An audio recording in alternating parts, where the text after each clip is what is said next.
Welcome to the Clarinet Podcast. This is episode 11, and I'm your host, Sean Perrin. In today's episode, I interview Raissa Fahlman, who is a clarinetist who did her master's over in the Netherlands, and while she was there, ended up switching to the Reform Boehm system clarinet. If you're not familiar with what that is, neither was I, and it is sort of a cross between the German system and the Boehm system of clarinets, the French system, and tries to take kind of the best of both worlds. I have to apologize a little bit for my ignorance on this topic in the actual interview. For some reason, I assumed, based on my minimal research into it, there's not much information out there. And without a hands-on experience, I had really assumed that the fingerings were somehow a cross between the Boehm and the Euler system, but it turns out actually that most of the effort required in relearning has to do with the embouchure, and you'll hear Raissa correct me on that a few times. So I apologize for my ignorance on the topic, but that is actually why I wanted to have this interview. I don't think it's something a lot of people know a lot about, including myself, and I think it's great to actually hear from someone who has done it and tried it and who loves it. So for today's giveaway, we sort of struggled, Raissa and I, with what to do at first because, as much as we'd love to send someone her clarinets, that's just not going to happen. Those are her babies. So what we decided to do is offer someone who might be interested in switching to Reform Boehm the chance to reach out to someone who's actually done it to chat and discuss what that might be like and whether it's right for them or whatever questions come to mind. So it will not be a random across the board giveaway, but if you are interested in that, please leave a comment on the show notes page at clarinet.com, email at feedback@clarinet.com, or you can comment on anywhere this gets posted, such as Facebook, and express your interest in that, and we'll reach out to one person. So one more thing before we get started. If you're having trouble following along because you're having trouble imagining what this clarinet looks like, don't fret. We've actually made a YouTube video that you can check out, and I would recommend checking it before this podcast just to get an idea of what this clarinet actually looks like and what we are discussing. Alternatively, you can Google Wurlitzer clarinets, and I believe all of them are made with this key system, so you can check out how it looks and kind of get a feel for it before we start. So let's get on with today's show. This is Raissa Fahlman on the Reform Boehm system.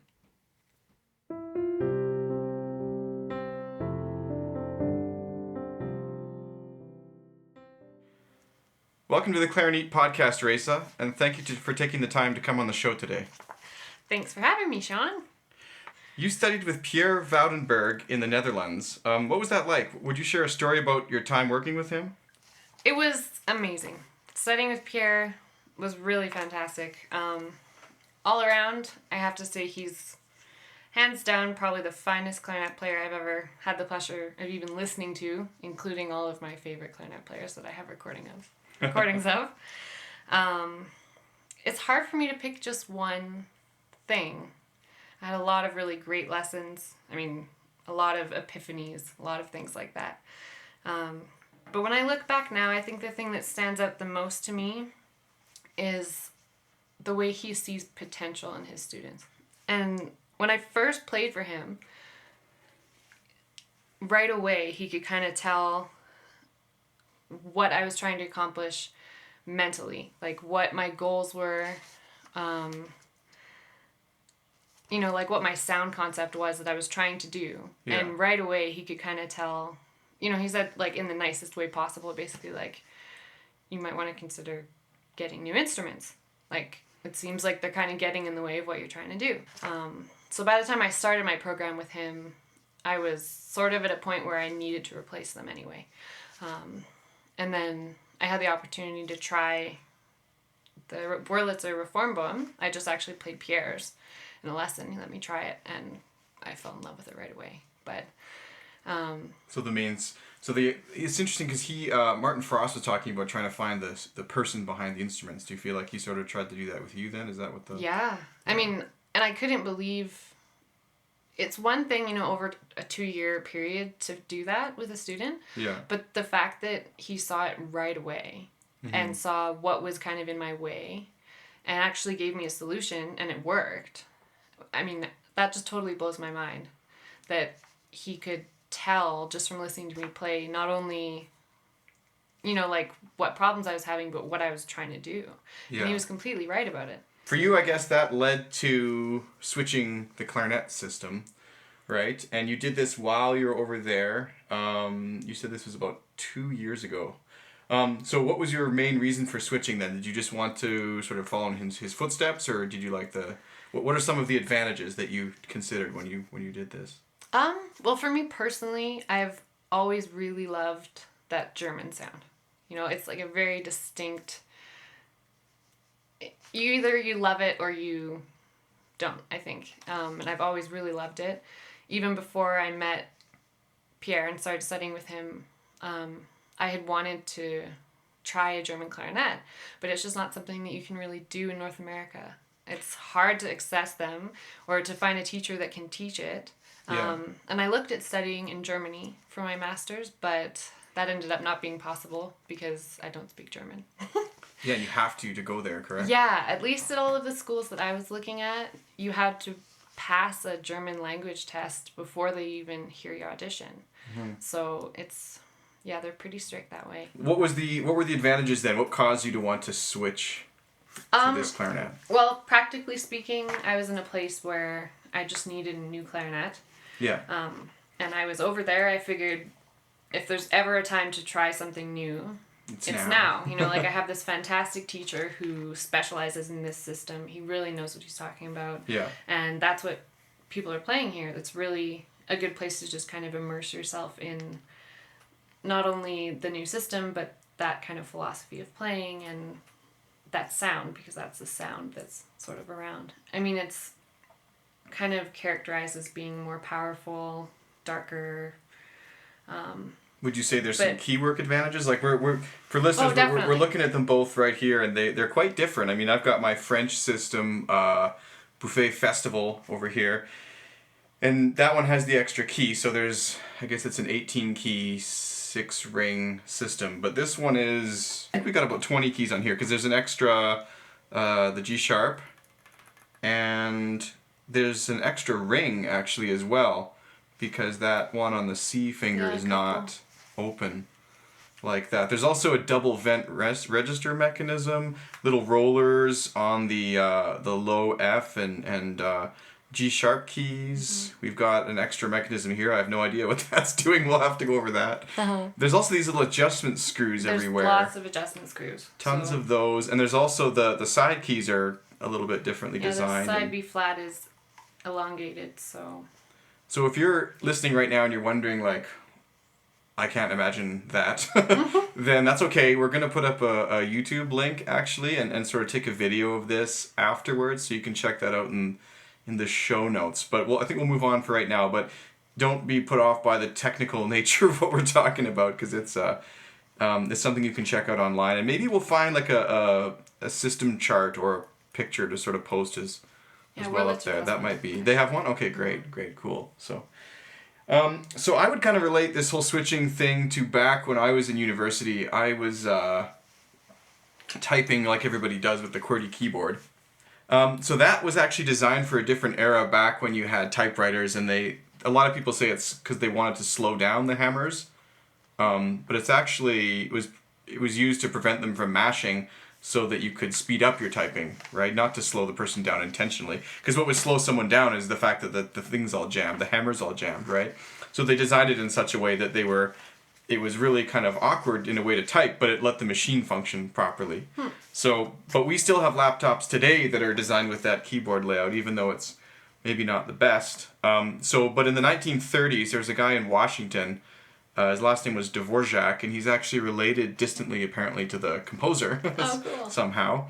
I guess not that distantly in 1930, but he designed a system that was much more efficient, and maybe I'll post a picture of this too, but the layout I switched to is called the Dvorak layout, and my reasoning was I was getting some hand pain, and I was already really bad at touch typing with QWERTY, so I thought, rather than relearn this, I'm just going to start over. So it puts all the vowels in the left hand, all the consonants in the right hand, and then they're organized by finger strength as far as which ones are used. And so that's kind of how it's designed, and I can type way faster. It only took me a couple of weeks to switch. I was expecting months of sort of pain and and stress with that, but it actually happened much faster. So I guess to draw a parallel between this and that, you said before we went on air here that this was kind of the clarinet of the future in a way. would you draw some parallels between the keyboard system we all use and the clarinet system we kind of are stuck with today, or? Yeah, I mean, I think you definitely could. I think, and I really don't want to offend anybody here. I was a very, I was a devoted R13 girl for so long, and I loved those clarinets. And I really didn't think that there could be anything better. Yeah. Like I kind of, as many people do, I think what we've done is, we've accepted the flaws of that system. Mm-hmm. We've just accepted that the chromatic line isn't perfect intonation-wise. It's not perfect in terms of tone equality. There's some notes that just kind of sound like you're pitching your nose, like that, right? And we make up for it. We add resonance fingerings, or, we do things to compensate for it. And, it's like we've just kind of accepted that that's our job as musicians, is to kind of compensate for the deficiencies in our instrument. And we get really good at it. Mm-hmm. You get good at making up for the things your instrument isn't good at. I mean, if you think about it, just the idea that it's kind of a widely accepted fact that you just can't play a triple forte low E on a clarinet and have it be in tune. Yeah. Like, it's just not possible. It's just not done. And as a result, I think musically things can suffer.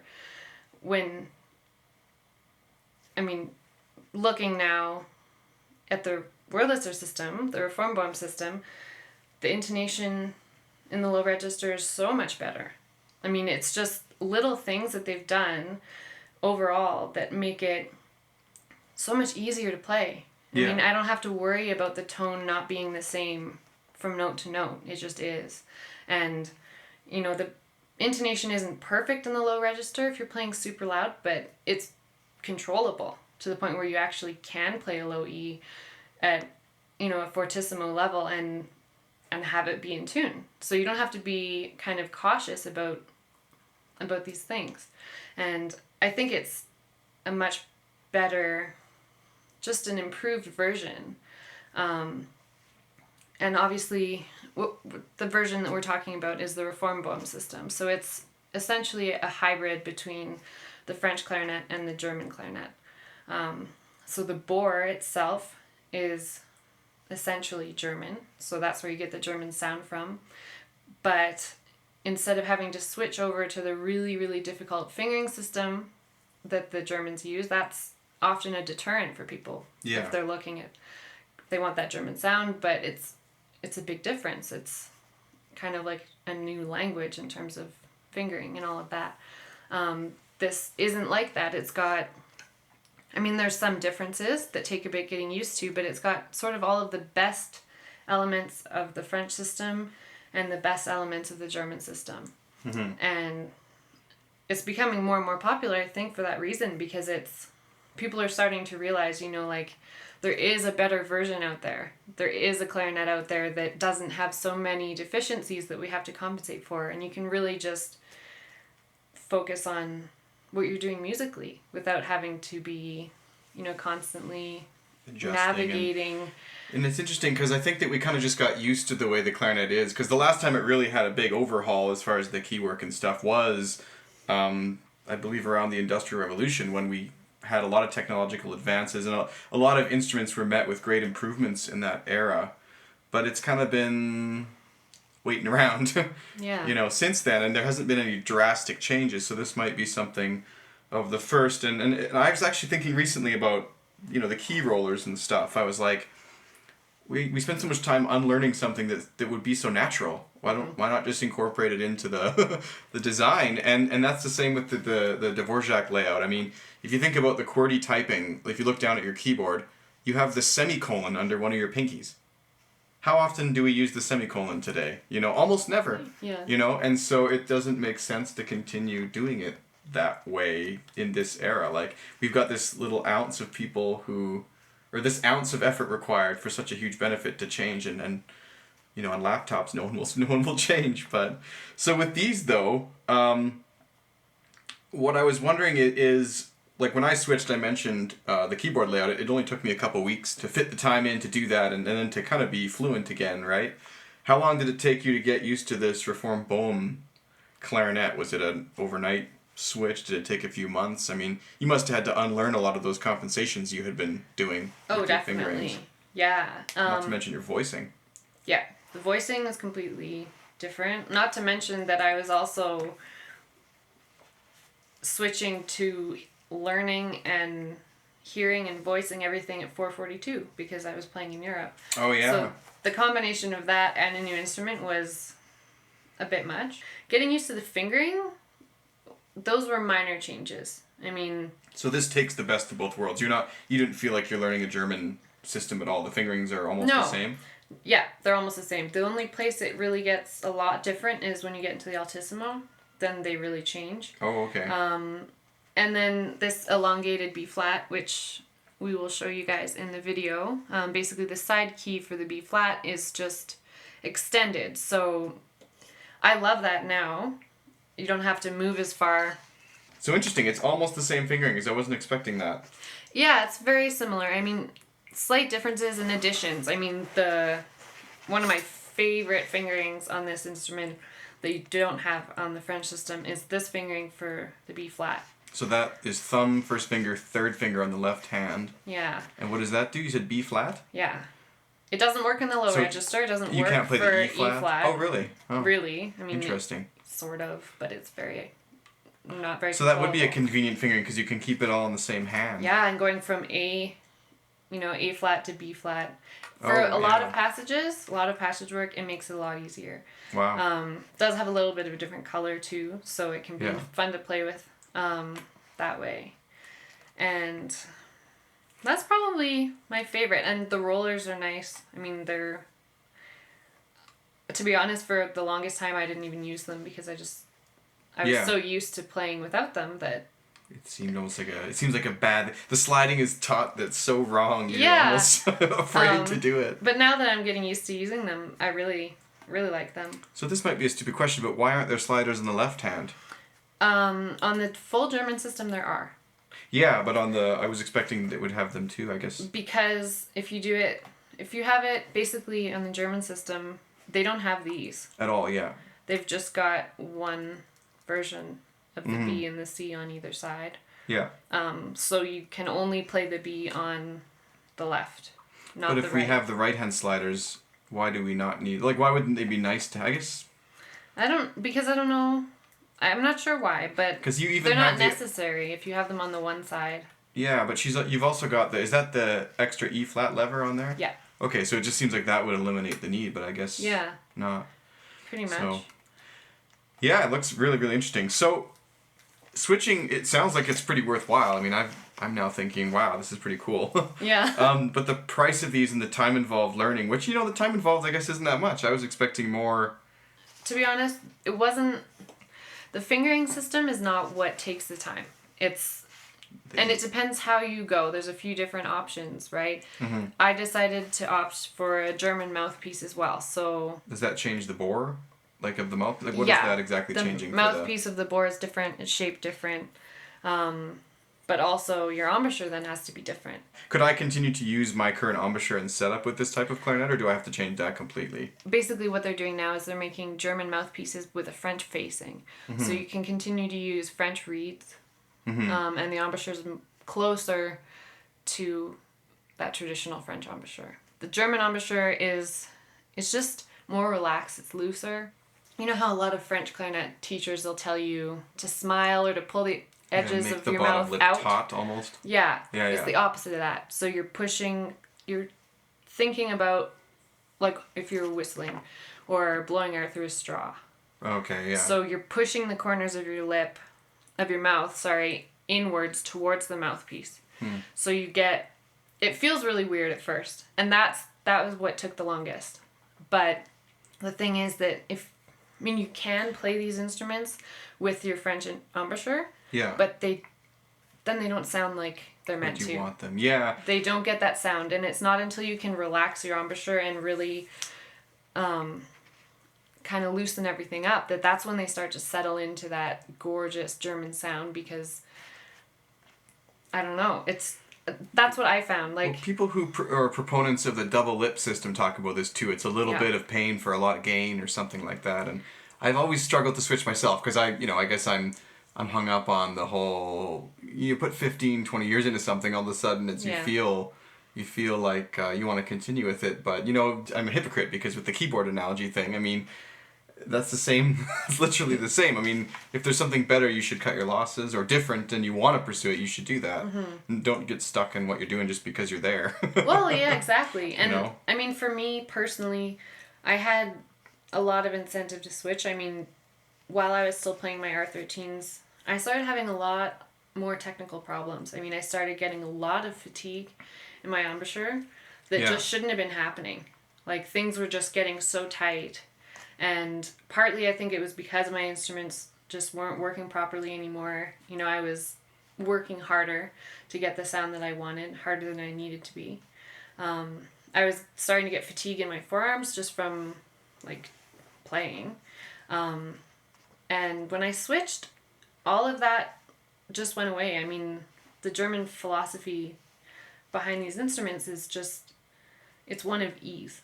Yeah. Ease of playing, ease of sound production, it's just, they're made to be just sort of an extension of your body. Yeah. I mean, all instruments are, right? But these, I think, are very successfully done. It's like the Apple of clarinets. Yeah, right? So I don't know I guess it does depend on the player, but I kind of wanted to get a number. Like, how long in months did it take you to sort of...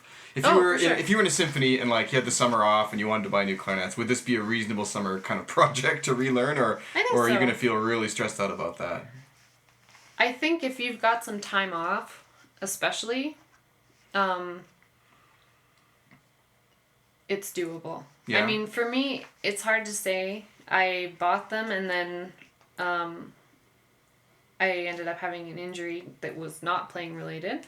So I was actually not able to play at all for 2 or 3 months. And so when I came back at it, I hadn't been playing. Yeah. So, and I think in a way maybe that was kind of a blessing in disguise because... Might have helped in a way. Yeah, I wasn't going cold turkey from one to the other because I hadn't been practicing a lot. So... Yeah, you were able to go fresh. Easier to break some of the bad habits that I had had because I had some time away from them. But I think it's definitely doable.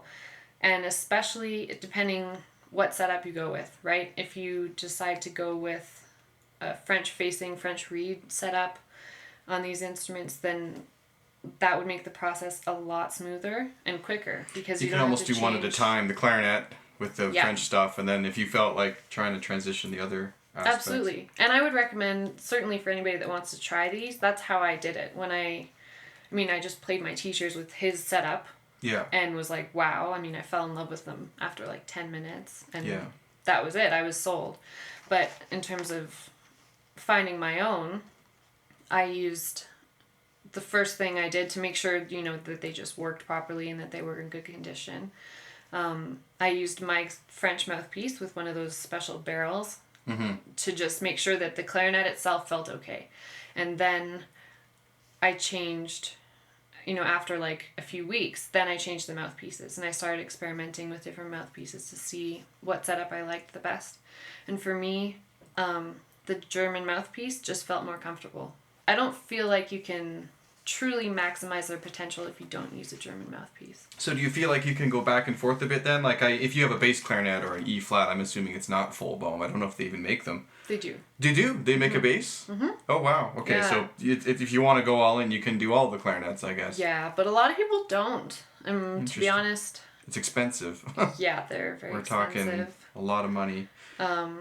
New, this model I think is 17,000 euros for a set, but that's euros. So, yeah, you're looking at about 25 grand. US even. Yeah. Yeah, so it's a commitment, and so I guess what would you say to someone who is considering switching? Like, that's a huge leap of faith almost. I would try to get my hands on one. First of all, I would say listen. Just the most important thing I think, at least for me, is to decide whether or not you like that sound. And if that's the sound you want. So I would listen to recordings of people you like, or some of your favorite famous clarinet players who play on these instruments. Yeah. Wurlitzer has a list on their website of people who use the Reform Boehm, and you can just look them up and listen and see if you like that sound. That would be the first step, and if you do, then I would try tracking them down. I would also buy used. I bought mine used basically for between a quarter and a third of the price. Wow. That they would be new, and they're like new. And the wonderful thing about Wurlitzer is that they're not, they're a full service company. They're really great about that. Even though I didn't buy these and I had no relationship with Wurlitzer, I sent them back after I bought them for some work. Yeah. And it was all included because they just take care of them. Wow. I mean, it's not like overhauled or free, but the kind of work I basically had them retune some of the tone holes because they weren't perfectly in tune, some of the throat tones. So they retuned them for me. Even though, the clarinets are 20 years old and, I didn't purchase them from Wurlitzer. They're really good about honoring their great. product. That's a great warranty.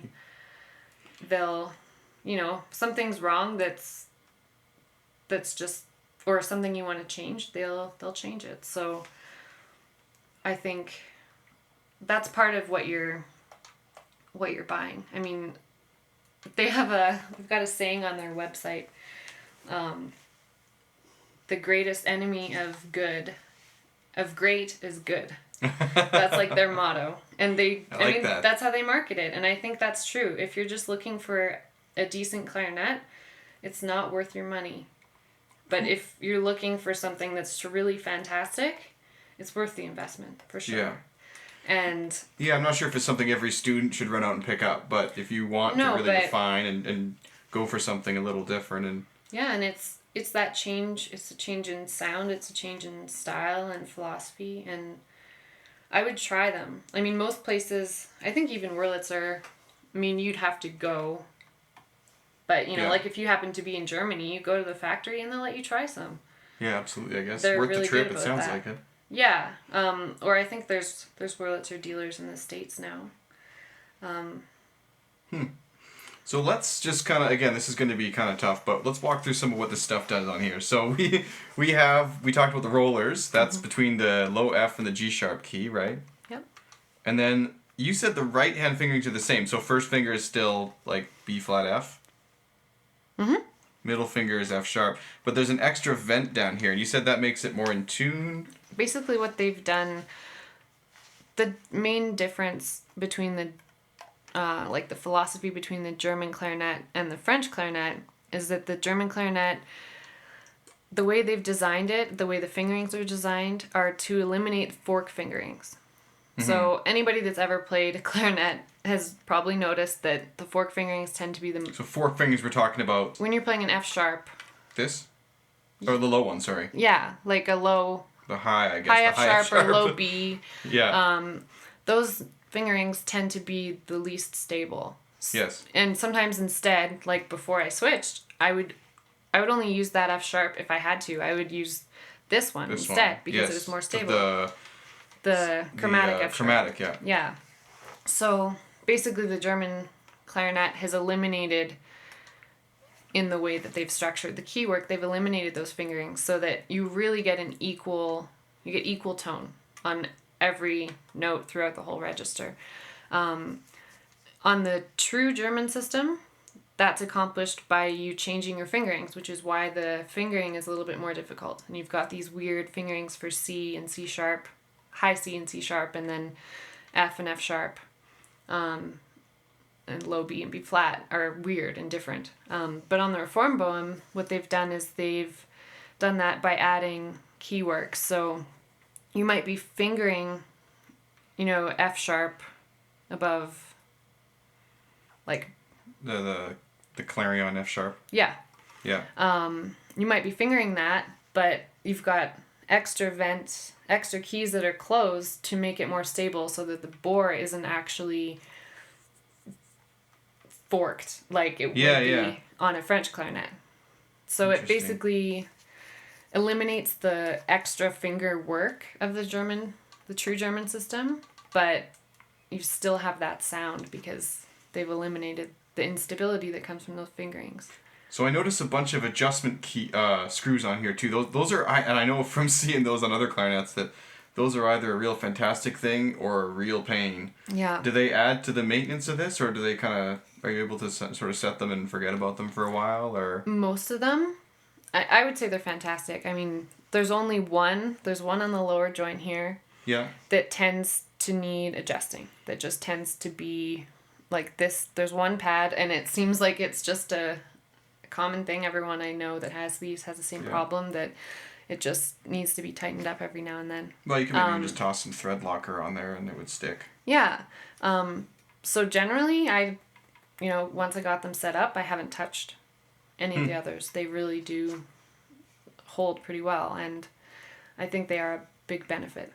So then as we work up here, we also have the side E flat, B flat. That's the extended one we were talking about. That's really comfortable, actually. You don't have to you don't have to move your finger at all to play the, not really even the F sharp, actually. And then we have, what's the name of this again? The articulated G sharp, is that what they call this? Yeah, it's like a G sharp. So this is like an extra trill key that you can play the G sharp with on the right hand, which is really cool. That's one thing, actually, along with the left E flat lever. I don't know why every clarinet doesn't have it. Yeah. It seems like such a basic thing. And there's a guy named Steve Fox who's going to come on in a while and talk to me, I hope. And he makes a little extension. You can add this, actually, to any clarinet. Yeah. But it doesn't have the same, obviously, like it's not built in, but it sort of just screws on there. Mm-hmm. And then as we go up, I think that's the double register mechanism. Yeah. That's really cool. So that means that when you play, it's kind of like a bass clarinet. Yep. Isn't it? It is. When does this open, though? That opens when you play your C. So one more thing about this clarinet, when I look at it, is you've got, of course, that string ligature on there. What's the point kind of behind that? And what about the reeds? Are they different at all? Yes, the reeds that I'm using are German cut because this mouthpiece has a German facing. What does that mean exactly? They're just different. They're a little bit smaller, a little narrower than the French reeds. They look a little different. They definitely feel different. I tried using French mouthpiece. Softer generally, the strength, or? Yeah, when I was playing on my R13s, I was using 3.5 reeds typically, like Rico 3.5 or Van Doren. Yeah. Same. On this setup, I'm using 2.5, and sometimes those are even a little strong.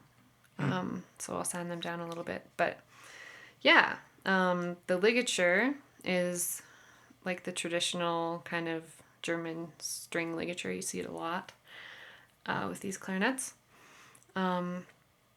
Basically, the concept behind it, I think, is just that the whole idea of minimizing pressure. So you're holding the reed on there, but it's, there's no pressure points from any part of, like a typical metal ligature. It's completely equally pressured all the way around the mouthpiece because it's just wrapped evenly around the mouthpiece. Yeah, I mean, there are some people that use like the BG ligatures, the leather ones. Oh yeah, things like that. Similar, basically the same effect. Yeah.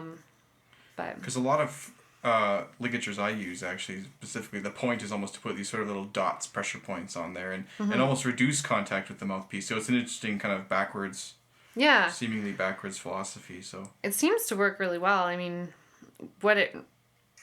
it's all about that ease of playing, right? And it seems to work really well. I haven't tried anything else because I've been happy with this setup, but... And the mouthpiece has those little grooves on there, and that's for the string to hold on to, I guess. Yep. So the mouthpiece comes with the little grooves in the side so that the string doesn't slip. And this, I think the clarinets came with this. The ligature? Yeah. Yeah, it's included on there. Oh, okay. So, yeah. And the best part is if you leave it, like, I was doing a recording session out of town last year, and I left my ligature at home. So I ended up running around to shoe stores and I bought like a dozen different shoelaces to find one that would work. Well, it's funny because one time I was using a ligature and I crushed it just before a concert. And so after that I started keeping sort of a shoelace with sort of a waxy finish on it in my case, so that in a real emergency I could go in and put it on there. But I've had these Vientos bamboo ligatures, which we were just trying before we started this actually. And I'm gonna start keeping one of those in there because you can just throw it in the bottom of your case and it's not gonna go anywhere. No, it's not gonna get crushed. It anything. won't break. Yeah, you can't break a string. I mean, I guess you can rip it apart with great force and intention, but you could step on that. Exactly. You could do whatever. And it's, they're not expensive. Before I was using the Van Doren, the silver ones. They have like an Optimum, which has the Optimum. That's what plates. I was using. Yeah. And I liked it, but I don't know. Less is more. Yeah. Definitely. And it seems to just all you need is something to keep it where it needs to be.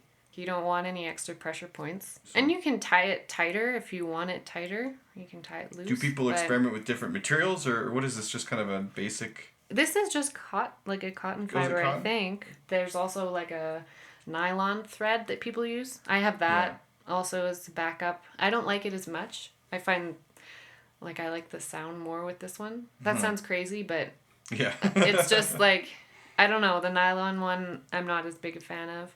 Yeah. But I have it, in case I lose this one, basically. Interesting. So it's a little thinner. And it's easier to tie because it doesn't slip as much, but... Yeah. Yeah. So I think we've basically talked about everything, but is there like a waiting list that goes on these clarinets when you order them, do you think? Or is it, what's the process like? I'm not sure. I mean, like I said, I bought mine used. Yeah, that's right. But you mentioned before we went on air that there was kind of a long building process that goes into them. What does that entail? I'm not exactly sure what it all entails. I know on their website they say that it takes them 10 years to make one clarinet. Wow. Because they are still hand built. They're not on a assembly line. They're not mass produced like the buffets now are, or pretty much any other clarinet. So they are truly handmade. That's why they take so long. And that's part of what you're paying for. That must include the aging process, though. I can't see someone sitting there working on it for 10 years. I'm sure it includes, the process where they let the wood age a little bit before they work. Wow. All that, so, yeah. Yeah, gorgeous instrument. Thanks for sharing it with us and giving us the chance to check it out. For today's giveaway, we're kind of, it's not like we can just send you this clarinet, unfortunately, listeners. That would be nice, but that's not going to happen. This is Raissa's baby here. But what she's offered, which I thought was kind of cool, I don't know if we'll do this as a broad giveaway, because that wouldn't be so helpful. But if there's someone who's considering switching to Reform Boehm, maybe what we'll do is you can contact on the contact form on the website there, or even just post below this link, and she'll give away a 30-minute some sort of Skype consultation or something just to talk about this with you and show you what it's like maybe with the fingerings and all that, and then make you, if you're interested in switching or interested in this at all, fall in love even more. Yeah, to help you be in the situation that I'm now in of looking at this going, when's mine coming? Exactly. So I know there's some listeners who probably would be interested in that. So that'd be a cool thing to kind of give away, perhaps. So I think I'm going to start. I said this in the last episode. With Garrett, we had done. That was the last episode with the Composer on Fire podcast host. He does a lightning round, he calls it, at the end, which is kind of 5 quick questions that get asked, and they're all supposed to be answered in under a minute. And what they kind of do is give a little bit of insight into the guest and sort of a glimpse into their life outside of this conversation, which has been kind of interesting.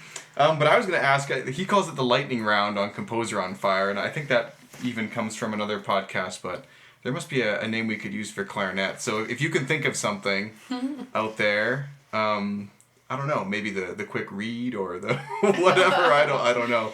Something funny. Anyway, we could come up with a name. But so basically, let's start these. Are you ready? Absolutely. As ready as I'm gonna be. Cool. So we're actually at the, I forgot to say this at the beginning, but this is an episode actually we're recording at the Clarinet studio on location here. So live on location. But if we were at your house right now, and we walked over to your music stand, what would we find on there today? You would find a lot of excerpts. Orchestral excerpts? Yep. Yeah? You're preparing for an audition? I am. So. Okay. Well, good luck with that. That'll be... Thanks. Yeah. Excerpts and Mozart Concerto. And some transcriptions I'm working on. Oh, okay. Cool. Yeah. What is your all-time favorite musical piece or album? I don't know if I have an all-time favorite. I know that what really got me into playing in the beginning and what made me want to be a musician was Mozart Requiem. Oh. I love that. And actually the Grand Partita. I love those. But I'm also a big Brahms fan. Brahms? So there you go. Okay. There's like 3 answers. Great. What about in the pop jazz realm? Oh, jazz stuff. I love older stuff. Lester Young, Chet Baker, Jerry Mulligan. That's kind of my favorite. Also, big Artie Shaw fan. Okay. For more modern stuff, I really like Chris Potter. Okay. He's probably one of my favorite saxophonists. Do you have a particular book you'd like to recommend the audience to help them further their understanding of music or the clarinet or business or life in general? I do have a recommendation for clarinet stuff. It's called The Clarinet and Clarinet Playing by David Pino. Mm-hmm. I've read that too. It's good. It's awesome. Really, really good. And it's, it's not specific to this system, but he does sort of talk about the different approaches and different embouchures and stuff, and a more appropriate embouchure for the German system, more appropriate for French, and yeah, it was a big help to me when I was sort of relearning these new instruments. Yeah. It just reminded me, like some good habits to have. There's some great stuff in there. I think that might have been where I heard about Reform Boehm the first time, was that book. So if you couldn't play the clarinet, for whatever reason, or if you didn't play the clarinet, what's another instrument you would play or try? Probably saxophone. Saxophone. Not so another single saxophone, reed. no.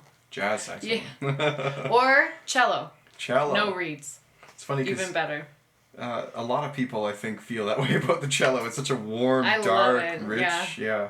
I think the cello is a great instrument, actually. It's funny, though. It actually shares a lot of the same vocal characteristics as the clarinet, I think. Mm-hmm. It's kind of the clarinet of the string family, maybe. That's a good way of putting it. So, where can listeners find you online? Do you have any social media links or a website you'd like to share? I do. I have a website. It's RaissaFahlmanmusic.com. Okay.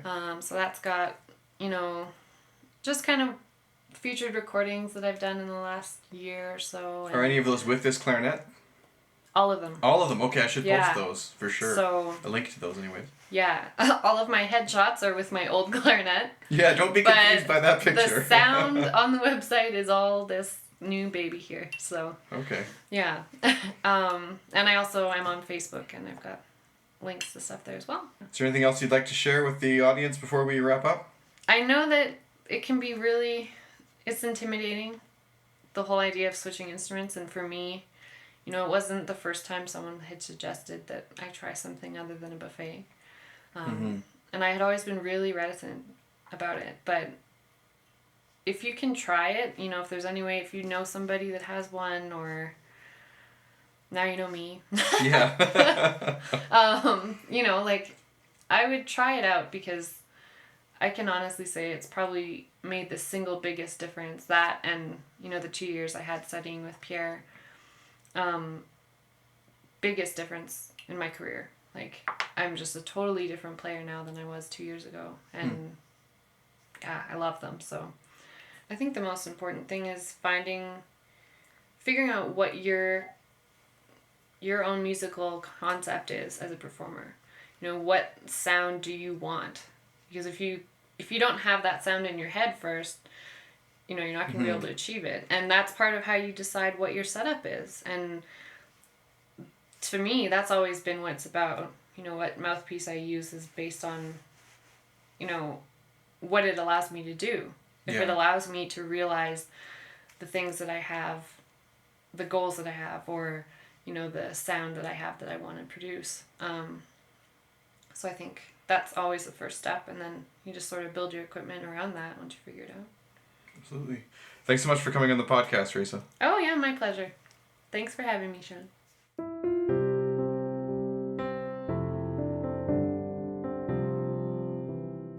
If you enjoyed today's podcast, please head over to clarinet.com where you'll find the show notes for today's episode. Raissa shares her clarinet with us in a YouTube video, and I'll provide a list of Reform Boehm fingerings, as well as some links to Wurlitzer and some other relevant topics. If you'd like to be eligible to win items mentioned on the podcast, see clarinet.com/giveaways to learn how. Thanks so much for listening, and I'll see you next week.